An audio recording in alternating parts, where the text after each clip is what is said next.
My name is Yvonne Venegas. I'm a photographer from Tijuana, and now I'm based in Mexico City.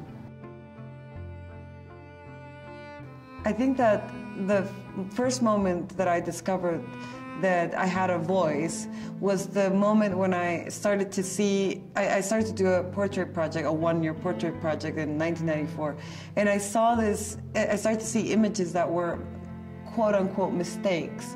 I go back a lot to the image of my dad editing the pictures of a wedding album and sort of throwing the pictures on the floor, the ones that didn't work. And that image has sort of become part of what I'm looking for.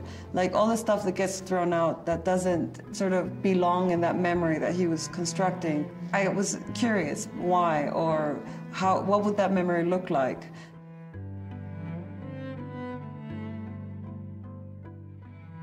Now, kind of the long-term project that I'm working on is sort of an investigation about portraiture in Mexico City. And it comes obviously from my first images of looking at a photographer working. I must have been like 4 years old, I think, when I saw that. And now what I'm trying to do is bring together this idea of me doing a portrait and then a photographer doing a portrait, and then sort of mixing the two things and just coming up with something a bit ambiguous where you don't know who the photographer is.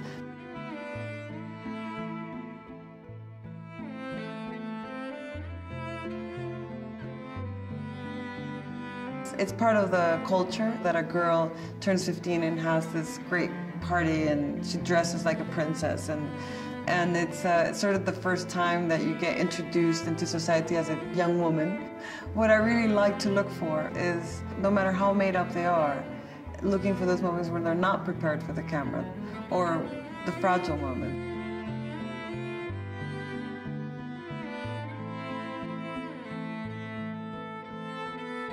Working with the Leica Vario was great because it has two sides. It has the compact and the ease of travel, you could say, and it also has all the manual controls. It's really important for the things that I'm trying to photograph, which are moments that need to kind of happen when I press the button.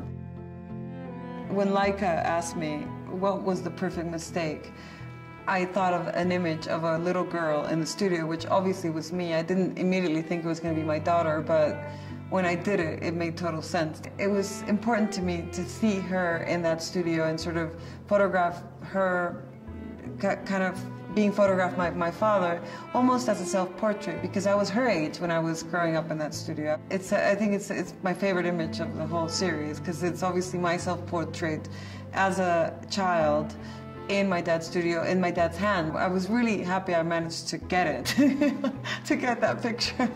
I was lucky and persistent.